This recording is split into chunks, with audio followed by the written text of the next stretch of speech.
Everyone, my name is Hayden Ord. I'm a senior policy analyst with the BC Hydrogen Office and the Energy Decarbonization branch at the Ministry of Energy, Mines and Low Carbon Innovation in British Columbia, Canada. And I'm here to talk to you about hydrogen in our province. We'll do an overview of the BC hydrogen strategy, detail some of BC's hydrogen advantages, discuss strategy implementation, and also talk a bit about BC's hydrogen export opportunities. The BC Hydrogen Strategy was released in July 2021. It was the first provincial hydrogen strategy released in Canada, and it was also a Clean BC commitment. Clean BC is British Columbia's North American leading climate plan.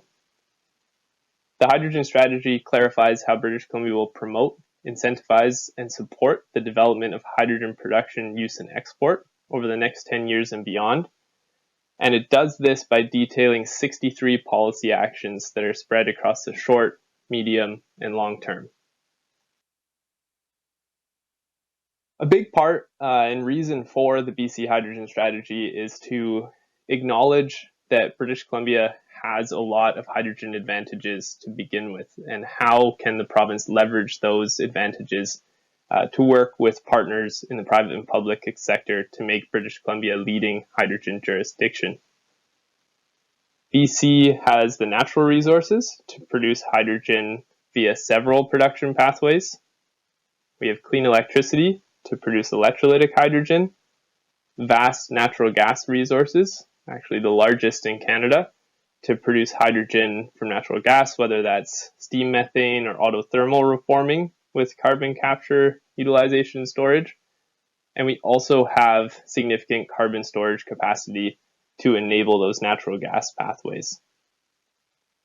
In addition to natural resources, we also have an existing leading hydrogen cluster here in BC, with over 70 hydrogen companies making up over half of Canada's total. And this is not only a Canadian leading hydrogen cluster, but also a world leading hydrogen cluster. In BC, we also have several policies in place that support growing the hydrogen sector here. The British Columbia carbon tax is in line with Canada's federal carbon tax, which means that it will increase to $170 a ton in 2030. We also have a leading low carbon fuel standard, which will provide credits to fuel suppliers that have lower carbon fuel, so things like hydrogen. There's the BC Zero Emission Vehicle mandate for light duty vehicles, which will increase to 100% of new light duty vehicles being required to be zero emission by 2035. There's the Clean BC Clean Industry and Innovation Rate, which provides discounted electricity rates to encourage the use of BC clean electricity for the production of clean fuels like hydrogen. There's also the GHG reduction standard, which establishes an emissions cap for natural gas utilities that they'll have to meet by 2030 and incentivizes utilities to look at decarbonization solutions. And that's paired with the greenhouse gas reduction regulation, which allows utilities to reduce emissions by acquiring renewable gases like hydrogen. There's also targets in place, such as targeting an 80% reduction of diesel consumption in remote communities by 2030. And this one's important because there's approximately 50 remote communities in British Columbia that currently rely on diesel to produce their electricity, so hydrogen provides a good opportunity there. We also have quite a few structures in place for project support. The BC Hydrogen Office was established in March 2022, and it was really created as a response to the high demand for hydrogen project development in British Columbia. Many project developers are realizing or already know that BC is a great place to establish their hydrogen projects, whether it's for the natural resources that I listed, or knowing that the policy in place will ensure that project's ESG will be of a high quality.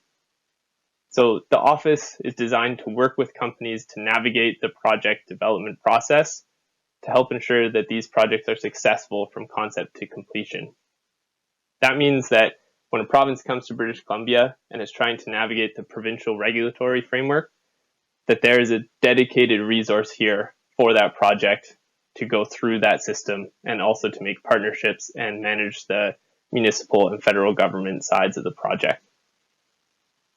There's also the BC Centre for Innovation in Clean Energy. And the CICE is an independent nonprofit that enables clean energy breakthroughs in British Columbia.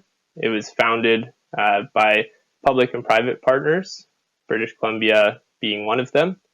And it's starting with $105 million in funding for projects like hydrogen, like battery, like carbon capture and storage.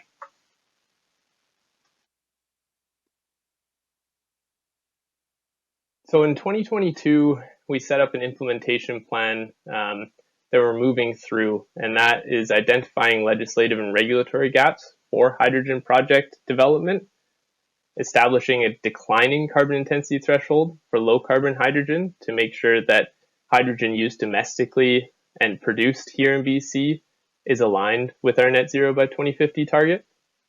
We're developing a carbon dioxide storage atlas for Northeast BC to enable blue hydrogen pathways, so hydrogen from natural gas. And that's part of what I was talking about earlier, where BC does have significant capacity in Northeast BC, and this atlas is designed to modernize the quantification of that storage capacity. British Columbia has also been part of funding a $15 million hydrogen blending study with Enbridge, FortisBC, and Pacific Northern Gas.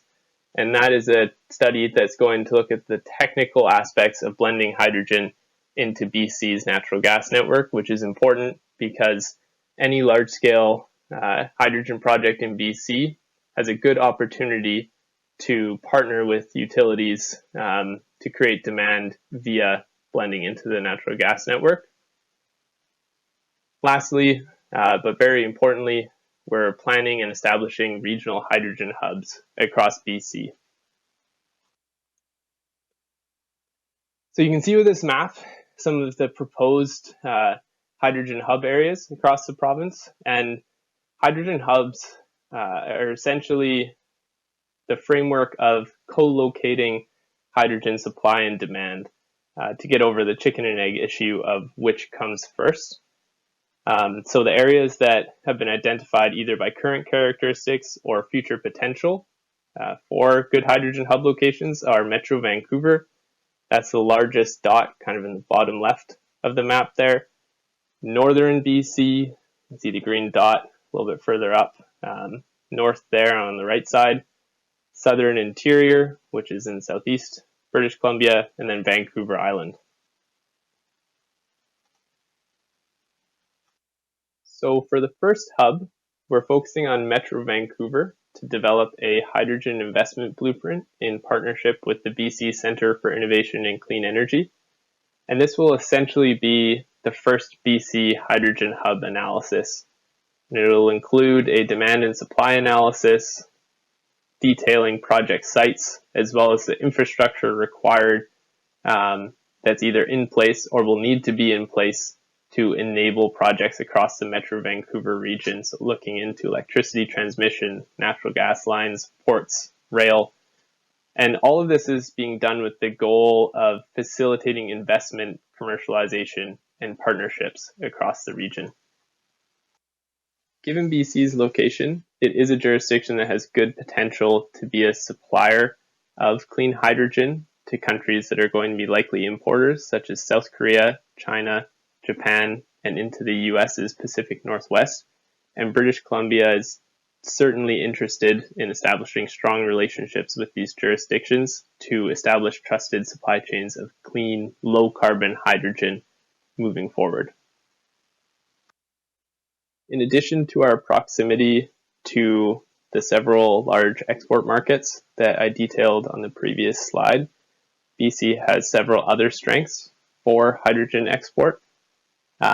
We have, as I mentioned earlier, a world-leading hydrogen fuel cell and hydrogen technology cluster here that those same jurisdictions, companies from there have been importing these technologies to help establish their local hydrogen economies, and those are partnerships that we can leverage moving forward. We also have over 40 hydrogen projects that are proposed in BC, and they represent nearly $5 billion of potential investment. And a strong local industry here that is starting to form could really benefit from the growth of an export market as well. So it's not an either or. And for British Columbia, both the export market and its domestic market will be able to benefit from each other's growth simultaneously.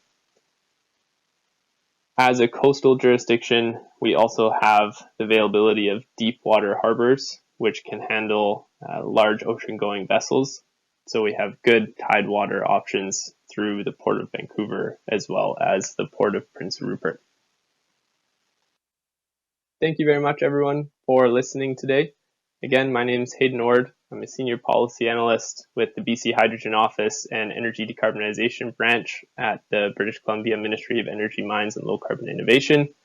Feel free to reach out with any questions you may have to the email listed here. Thank you.